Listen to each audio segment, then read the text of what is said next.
안녕하세요. 저는 일산에 사는 60대 중후반의 남자입니다. 이 이야기를 어디다 말하기 쪽팔려서 아직 아무에게도 말하지 못했는데요. 여기에라도 익명의 힘을 빌려서 한번 적어보려고 합니다. 저는 첫사랑이자 마지막 사랑이었던 여자와 이혼을 하고 현재 두 딸을 홀로 키우고 있는 중입니다. 딸들을 볼 때면 그날의 기억이 다시금 떠올라 가끔 화가 날 때도 있지만 그렇다고 이 아이들이 무슨 죄가 있나 싶어서 미안하기도 합니다. 제게 어떤 일이 일어났었는지 지금부터 들려드릴게요. 저는 아내와 부부금슬도 좋고 모두가 부러워할 만큼 행복한 나날들만 보내고 있었어요. 저와 아내는 대학교 같은 과 동기였는데요. 처음엔 아는 척할 만큼 친한 사이도 아니었고 그냥 지나가다 인사만 하고 굉장히 어색한 사이였어요. 그러다 대학교 졸업을 앞두고 친구들과의 마지막 모임을 가질 때였어요. 그녀는 누가 봐도 부러워할 만한 외모를 가지고 있었어요. 자랑 같긴 하지만 저도 못생긴 편이 아니어서 꽤나 인기가 있는 편이었죠. 그런 저희를 친구들이 장난으로 엮기 시작하더라고요. 진영아, 너는 도대체 왜 연애를 안 하는 거야? 솔직히 너 좋다고 따라다니는 여자도 많잖아. 이해를 할 수가 없네. 나였으면 그중 한 명이랑 잘해봤겠다. 그니까 내 말이 그 말이야. 우리는 따라다니는 여자가 없어서 연애를 못하는데 쟤는 진짜 보기 겨운 놈이라니까. 진짜 재수없어. 근데 유은이도 이번에 헤어지지 않았나? 진영아, 너 유은이는 어때? 별로야? 유은이도 인기 많잖아. 이렇게 보니까 너네 둘 잘 어울린다. 그러네. 둘이 진짜 잘 어울려. 유은아, 진영이 어때? 진영이 저놈 진짜 괜찮은 놈이야. 내가 장담할 수 있다니까? 얼굴도 반반하잖아. 너네 진짜 왜 그러냐? 유은이 불편하게. 그리고 나도 불편해. 그만해 이것들아. 너네나 빨리 짝 찾아서 연애하든가. 저는 이런 장난 어색하지만 아내는 괜히 불편할까봐 친구들을 말리기 시작했어요. 그러다가 친구들과 헤어지고 집에 가는 길에 그녀가 대뜸 저를 붙잡더라고요. 나 너한테 할 말이 있는데. 이거 진짜 빈말 아니고 애들이 사귀라고 해서 하는 말도 아니야. 나 진심으로 너 좋아해. 사실 입학하고 새내기 때부터 너를 짝사랑하고 있었어. 나를? 네가 나를 왜? 그리고 너 얼마 전에 남자친구랑 헤어진 거 아니었어? 그런데 갑자기 나를 짝사랑하고 있었다고? 무슨 말이야. 장난치지 마. 사실 너가 연애에 관심이 없는 것 같아서 고백을 못했어. 그리고 내가 거절을 못하는 성격이라 전 남자친구가 나한테 고백하길래 잠깐 만났던 것뿐이야. 나 지금 너무 당황스러워. 너 애들이 아까 장난쳐서 순간의 감정 아니야? 지금 나를 친구로서 좋아하는 건데 남자로서 좋아하는 거라고 착각한 걸 수도 있잖아. 절대 착각 아니야. 너 정말 좋아해. 너랑 같이 학교 다니고 싶어서 너 군대 가 있는 동안 휴학도 했어. 나 정말 진심이야. 내 감정인데 내가 착각할 리가 없잖아. 사실 저는 어릴 때부터 부모님의 이혼과 아버지의 재혼으로 연애에는 관심이 없어서 그녀에게도 아무런 마음이 없었어요. 그래서 저는 그녀의 고백을 거절하기 바빴습니다. 하지만 그녀는 제게 진심이었는지 첫 고백을 하던 날 이후로 더 적극적으로 구애를 하더라고요. 결국 저는 아내에게 두 손 두 발 다 들고 고백을 받아주었어요. 저는 첫 연애인지라 아내와 함께하는 모든 것이 처음이었어요. 친구들은 결국 이렇게 됐냐며 차라리 잘 됐다고 연애 한 번은 해봐야 하지 않겠냐고 놀리더라고요. 진영아, 솔직히 이거 다 우리 덕분이다. 알지? 살면서 연애는 한번 해봐야지, 안 그래? 그래도 첫 연애는 유은이라서 다행이네. 착하잖아. 우리가 말했잖아. 너네 둘이 진짜 잘 어울린다고. 이렇게 나란히 서 있으니까 선남선녀가 따로 없다. 아우, 진영이는 좋겠다. 알겠어, 이것들아. 밥 한번 쏠게. 되는 날 말만 해. 내가 너네한테 거하게 쏠 테니까. 친구들은 제가 왜 연애 안 하는지 이유를 알고 있었거든요. 아버지는 아버지 인생이고 내 인생은 내 인생이라며 아버지 때문에 연애 안 한다는 말은 핑계라고 어떻게든 저를 제가 만든 틀 안에서 나오게 하려고 했었어요. 그런 제가 연애를 한다고 하니 친구들은 제 일처럼 기뻐해주고 축하해주더라고요. 그렇게 저희는 6년 정도 긴 연애를 하고 둘 다 안정적인 직장을 다니게 되면서 자연스럽게 결혼 얘기도 오가기 시작했습니다. 저희 집안은 부유한 집안이지만 아내 집안은 조금 기울어서 혹시나 반대를 하면 어쩔까 걱정이 많았어요.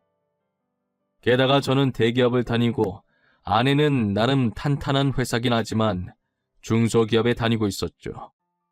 아무래도 조금 벌어지는 격차에 저희는 양가 부모님을 만나기 전부터 많은 생각과 고민을 했었어요. 하지만 저희의 걱정은 기우였던 건지 의외로 별탈 없이 결혼 승낙을 받을 수 있었어요. 저희는 결혼을 하고 두 딸을 낳으면서 딸 키우는 재미에 웃음이 끊이진 않았습니다. 그리고 아내가 복직하고 제가 육아나 집안일을 도와주고 있어서 저희는 단 한 번도 싸운 적이 없었어요. 딸들이 말도 잘 듣고 어찌나 애교가 많던지 눈에 넣어도 안 아플 정도였어요. 저는 벌써부터 얘네가 커서 결혼한다고 하면 어쩌냐고 난리도 아니었죠. 그럴 때마다 아내는 옆에서 주책이라고 다 크려면 아직 한참 멀었다고 하면서 웃었어요.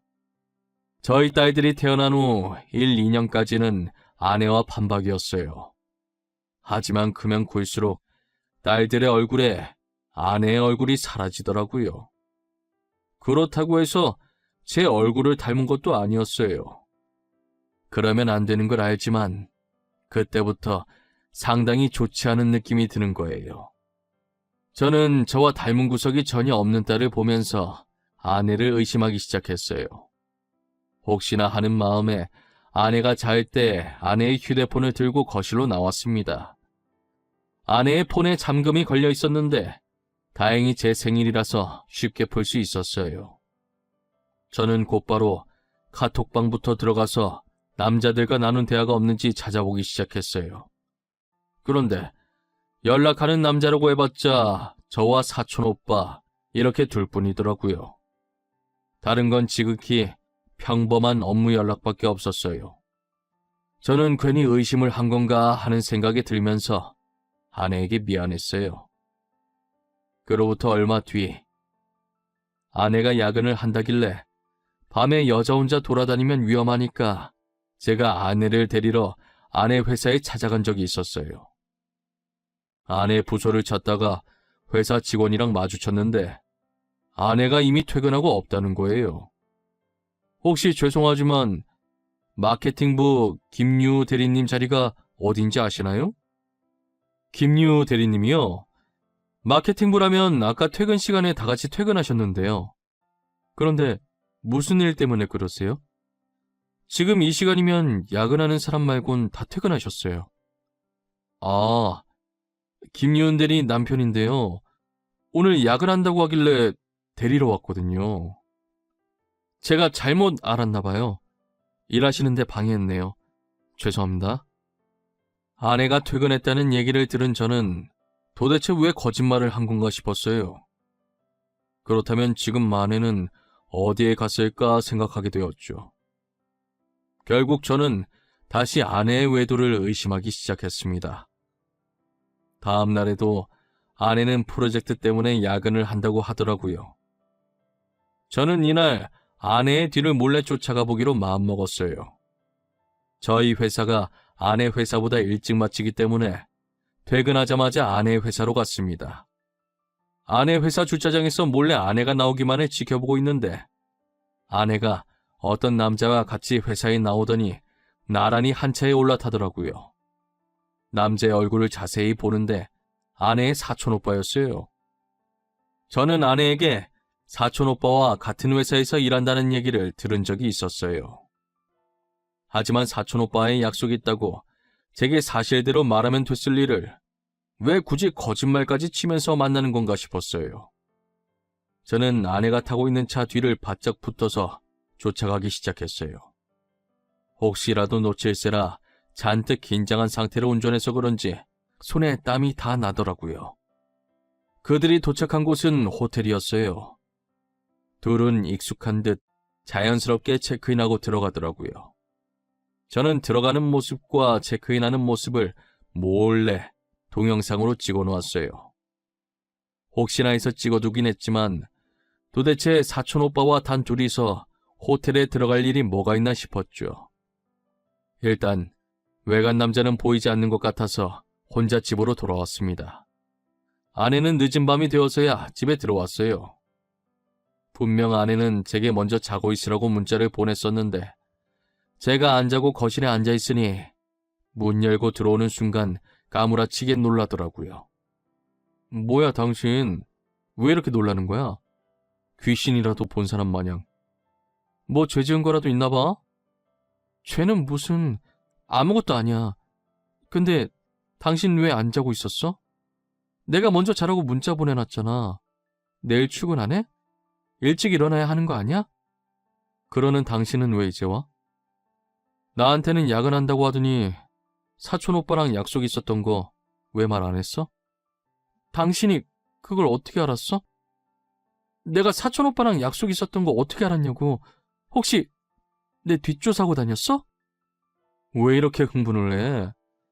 그냥 오늘 나도 늦게 맞춰서 같이 가려고 데리러 갔는데 직원이 당신 사촌 오빠랑 같이 퇴근했다고 하길래 말한 거야.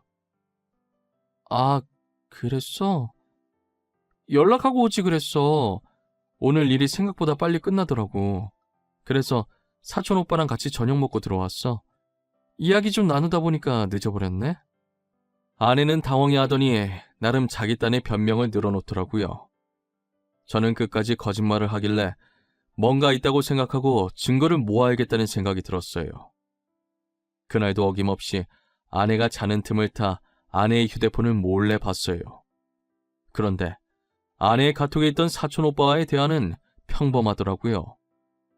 일상적인 상사 뒷담과 나중에 점심시간에 뭐 먹을 건지 이런 내용밖에 없더라고요. 혹시나 해서 전화 기록을 봤는데 카톡보다는 주로 전화를 자주 하는 것 같았어요. 저는 카톡은 포기하고 둘이 직접적으로 만나는 증거들을 모아야겠다고 생각했어요. 아내가 야근이 있다고 하는 날이면 저는 퇴근을 하고 바로 아내의 회사로 달려갔어요. 아내는 퇴근 시간에 맞춰서 사촌 오빠와 함께 회사를 나오더라고요. 저는 또다시 야근한다고 거짓말한 아내에게 화가 났어요. 회사로 나온 이들은 그때 둘이서 갔던 그 호텔로 들어가더라고요. 이 모든 것은 제가 영상으로 다 담아놨고요. 저는 로비에서 그들이 나올 때까지 기다렸습니다. 3시간 정도 흘렀을까. 저는 엘리베이터 문이 열리는 순간 내리려고 하는 두 사람에게 다가갔고 그런 저를 아내가 발견하고 엄청 놀란 표정을 짓더라고요. 여보, 아니야. 나 진짜 아니야. 당신이 생각하는 그거 정말 아니다. 오해하면 안 돼. 나 아직 아무 말도 안 했는데 뭐가 아니야? 무슨 오해? 내 눈앞에 벌어진 상황 말하는 거야? 사촌 오빠랑 둘이 있는데 무슨 오해를 하겠어? 가족끼리. 맞아. 가족끼리 밥 먹으러 온 거야. 오늘 분명 야근할 줄 알았는데 안 하더라고. 그래서 그냥 여기 호텔 음식이 맛있다고 하길래 저녁으로 그거 먹으러 온 거야. 그래? 그럼 그렇다고 나한테 처음부터 말하면 됐잖아. 야근할 줄 알았는데 안 하더라. 그래서 사촌 오빠랑 밥 먹고 가겠다. 이 말이 그렇게 어려운 거야? 제 말에 아내는 되도 않는 변명만 늘어놓기 시작하는데 사촌 오빠는 옆에서 바지 주머니에 손 꽂고 저를 쳐다만 보고 있더라고요. 그렇게 한참을 보다가 입을 여는데 제게 하는 말이 가관이었어요. 저기요. 이왕 이렇게 된 거 그냥 유은이랑 이혼해 주세요. 저 더 이상 숨어 다니고 싶지 않네요. 당당하게 유은이 만나고 싶어요.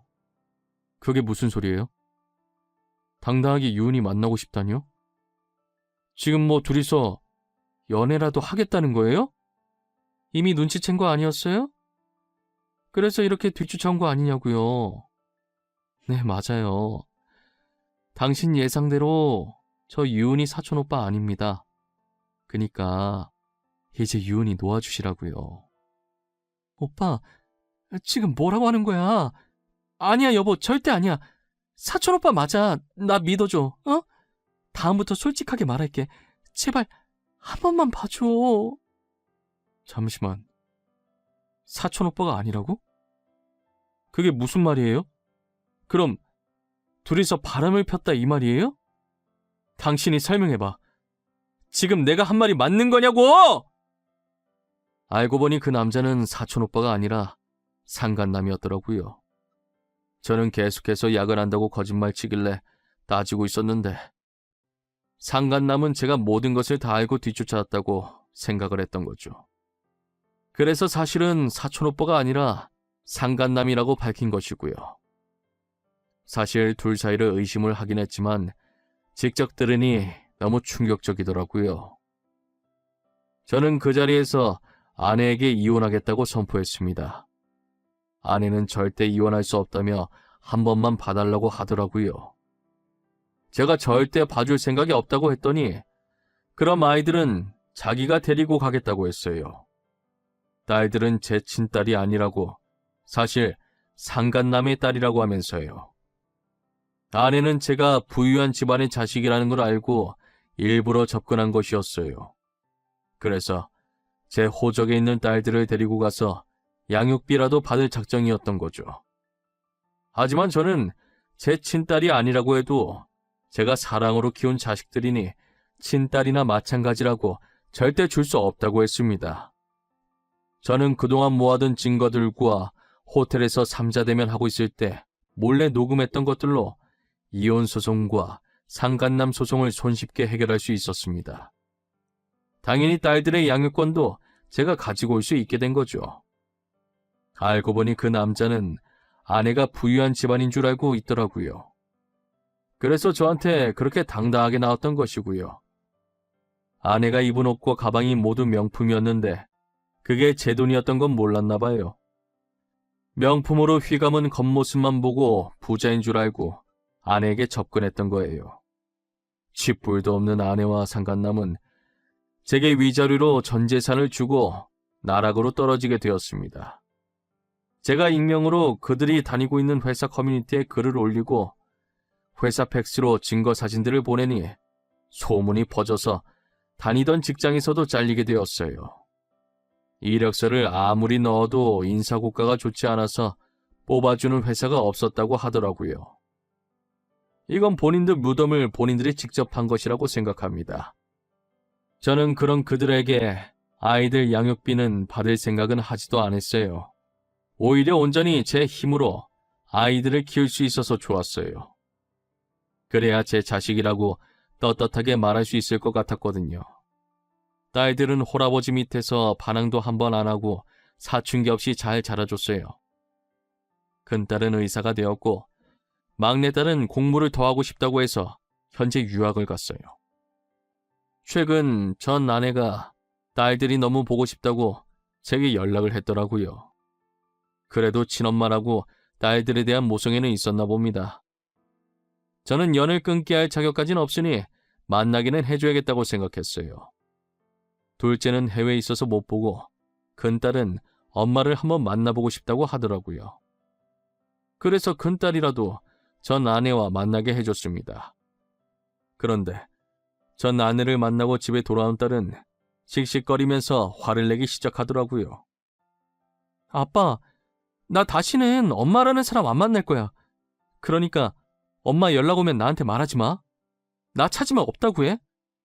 나도 시은이랑 같이 유학 갔다고 해. 알겠지? 우리 딸이 왜 이렇게 화가 났을까? 엄마 만나서 무슨 일이 있었어? 아빠한테 말을 해야 알지. 왜 그러는데? 앞으로 엄마라고도 하지 마. 나 엄마 없어. 나 참 어이가 없어서 말도 안 나와. 아니 글쎄, 그 여자가 내 친아빠라는 사람을 같이 데리고 왔더라고. 니네 친아빠도 너네가 어떻게 컸는지 보고 싶었나 보네. 나도 같이 왔을 거라고는 생각을 못했는데. 친아빠? 나 아빠는 지금 내 앞에 있는 아빠 한 명밖에 없어. 누가 내 친아빠야? 나보고 그 남자 아프다고 내가 의사니까 딸이 친아빠 치료해주고 치료비 내줘야 하는 거 아니니? 그 사람들 진짜 미친 거 아니니? 얼굴에 철판을 몇 개를 깔아야 그런 말을 한다니. 진짜 염치도 없는 사람들이네. 다시는 만나지 마. 나도 핏줄이라서 만나게 해줬더니 이게 뭐하는 짓이야? 전 아내와 상간남은 자기들 친딸이 의사라는 거 알고 일부러 만나려고 했더라고요. 딸한테 해준 것도 없으면서 다 커서 의사가 되니 자기들 치료해주고 치료비까지 내라고 하다니 사람의 탈을 쓰고 어떻게 그럴 수 있나 싶었어요. 저는 전 아내에게 사람이 이렇게까지 뻔뻔할 수 있냐면서 다시는 연락하지 말고 애들 앞에 나타날 생각도 하지 말라고 문자 남기고 차단했습니다. 전 아내와 상간남의 뻔뻔한 태도에 온몸에 소름이 돋을 지경이었어요. 아이에 대한 정도 없으면서 본인 이득만 취하려고 한다니요. 낳아줬다고 해서 다 부모는 아니잖아요. 그동안 딸들이 당당하게 멋진 아버지가 자신들을 홀로 이렇게 잘 키워주셨다고 말하고 다녔었지만 저는 그런 딸들을 보며 늘 미안했었어요. 하지만 더 이상 엄마 없이 키웠다고 자식들에게 미안해하지 않으려고요. 오히려 미안해하며 살아야 할 사람들은 전 아내와 상간남이라고 생각합니다. 여러분들은 옆에 있는 사람들과 꼭 행복하시길 바랄게요. 저는 비록 결혼에 실패했지만 다른 분들께서는 사랑하는 사람과 평생 함께 하셨으면 좋겠어요. 늘 건강하시고 이 시국도 조심하셨으면 좋겠습니다.